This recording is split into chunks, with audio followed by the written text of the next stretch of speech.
Hello everyone, welcome to my channel Anurag YT. आज की class में यहाँ पे हम डिस्कस करेंगे कि जब आप एग्ज़ाम देने जाएंगे तो एग्ज़ाम में आपको कॉपी किस प्रकार से मिलेगी। आपको कॉपी इस प्रकार से दी जाएगी या फिर इस प्रकार से। सबसे ज़्यादा डाउट स्टूडेंट के पास इसी यही रहता है कि एग्ज़ाम में कॉपी किस प्रकार से दी जाएगी। तो आइए डिस्कस करते हैं कि आपको एग्ज़ाम में कॉपी किस प्रकार से दी जाएगी। जब आपने हाई स्कूल का एग्ज़ाम दिया होगा तो हाई स्कूल के एग्ज़ाम में आपको कॉपी कुछ इस प्रकार से दी जाती थी, जिसमें से लाइनिंग वाली कॉपी रहती थी और यहाँ पे आपको अपना रोल नंबर और पूरा डिटेल भरकर सबमिट करना होता था।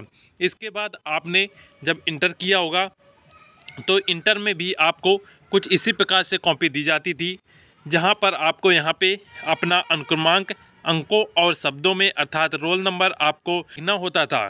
साथ में यहाँ पे विषय प्रश्न पत्र संख्या लिखना होता था। किंतु वर्तमान समय में आप प्राविधिक कला कर रहे हैं तो प्राविधिक कला के स्टूडेंट के लिए जो कॉपी है आपको कुछ इस प्रकार से दी जाएगी। याद रखिएगा, आपको कॉपी बिल्कुल प्लेन इस प्रकार से मिलेगी जैसा ये आप स्क्रीन में देख रहे हैं। ये कॉपी जो रहती है ये कॉपी अब इंटर में नहीं दी जाती है।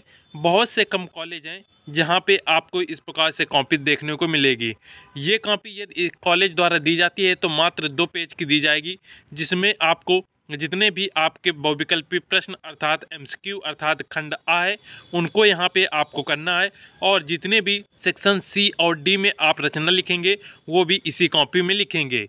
किंतु यदि आपको कॉलेज द्वारा ये कॉपी नहीं दी जाती है तो जो भी कार्य हैं वो आप सभी इसी में करेंगे।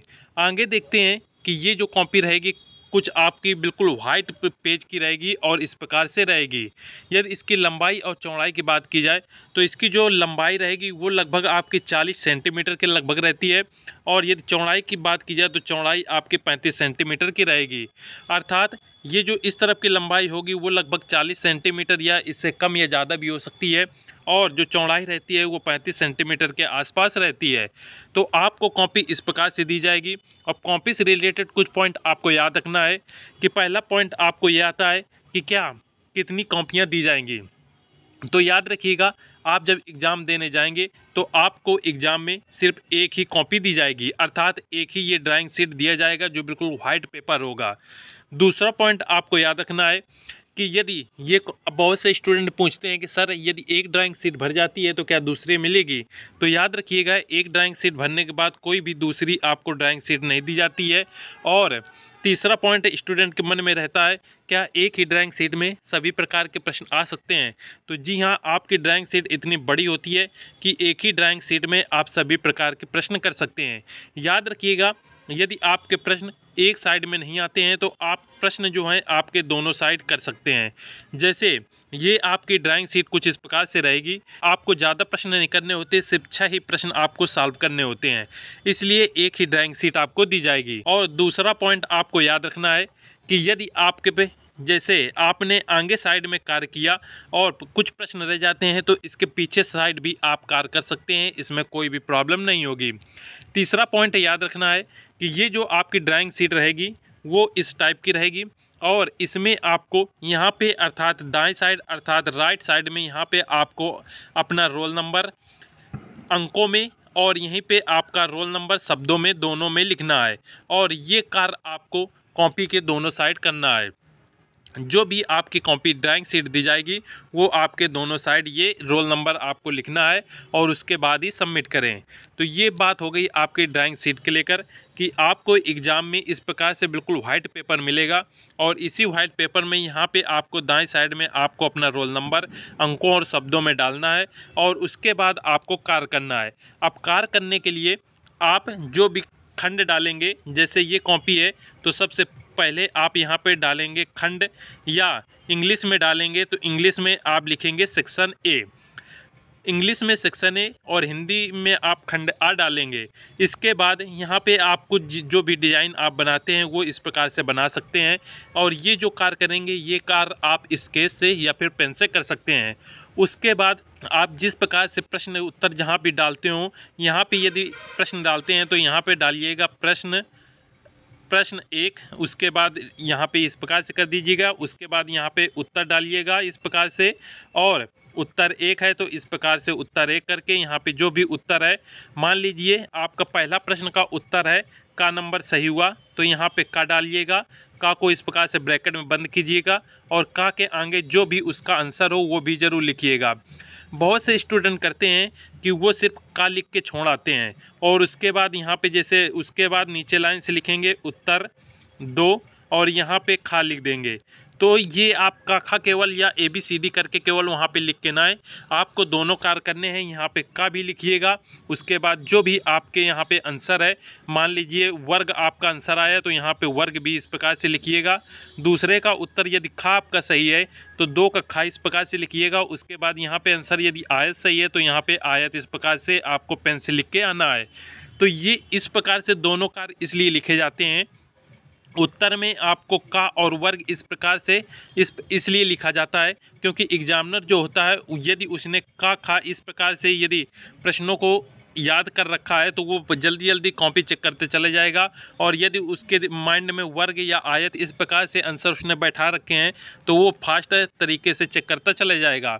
और मान लीजिए आपने केवल का और खा इस प्रकार से डाल रखा है और एग्जामिनर जो होगा वो उसने वर्ग और आयत इस प्रकार से प्रश्नों को याद कर रखा होगा या उसके माइंड में होंगे, तो वो फिर बार बार उसको प्रश्न संख्या देखनी पड़ेगी अर्थात प्रश्न देखना पड़ेगा, जिससे वो एग्जामिनर क्या करता है कि एग्जामिनर को कम समय में अधिक से अधिक कॉपियाँ चेक करनी होती हैं, इसलिए उसको सुविधा पूर्णतः होनी चाहिए, जिससे आगे जो भी आप प्रश्न सॉल्व करेंगे चाहे वो आपके खंड एफ से रिलेटेड कोई चित्र बनाना हो या सेक्शन सी या सेक्शन बी, तो उसमें आपके अधिक नंबर वहाँ पे दिए जाते हैं। यदि वो आपके पहले ही खंड से फ्रस्ट्रेट हो गया तो वहाँ पे फिर वो नंबर कम करने लगता है। इसलिए प्रयास यही कीजिएगा कि आप जो भी खंड आ अर्थात सेक्शन ए में बहुविकल्पी प्रश्न रहते हैं उन बहुविकल्पी प्रश्न के उत्तर आप इस प्रकार से दोनों तरीके से लिख के आएँ।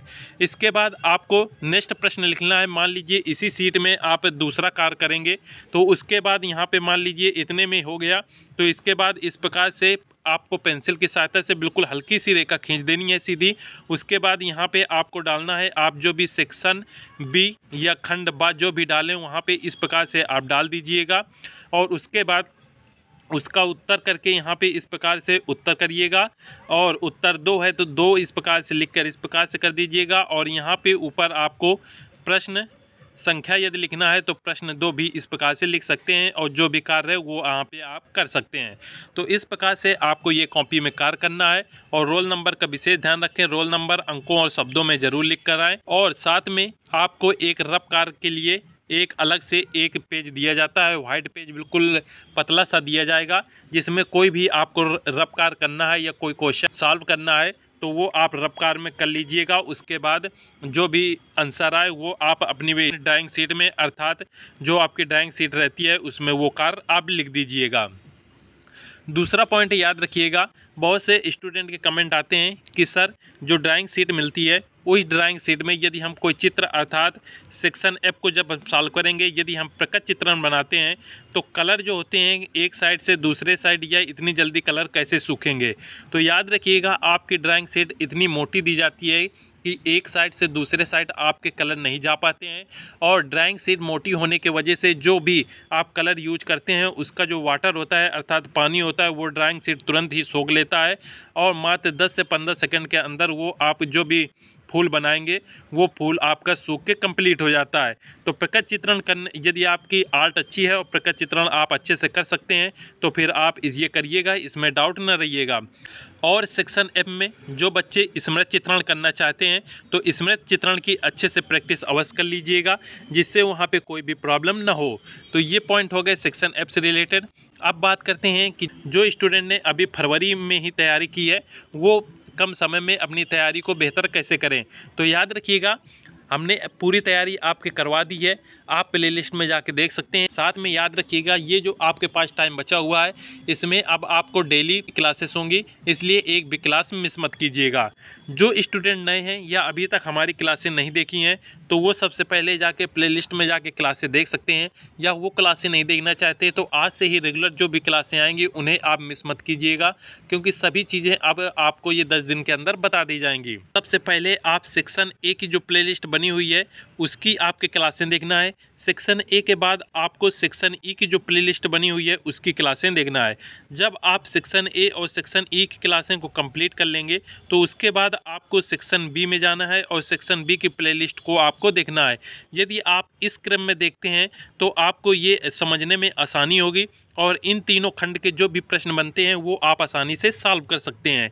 इसके बाद आपको सेक्शन सी और सेक्शन डी की प्लेलिस्ट को देखना है और साथ में आपको सेक्शन एफ के जितने भी प्लेलिस्ट या प्रीवियस ईयर क्वेश्चन करवा दिए गए हैं, याद रखिएगा आपके 2011 से लेकर 2023 तक के जितने भी पेपर हुए हैं उन सबको सॉल्व करवा दिया गया है। आप प्लेलिस्ट में जाके देख सकते हैं।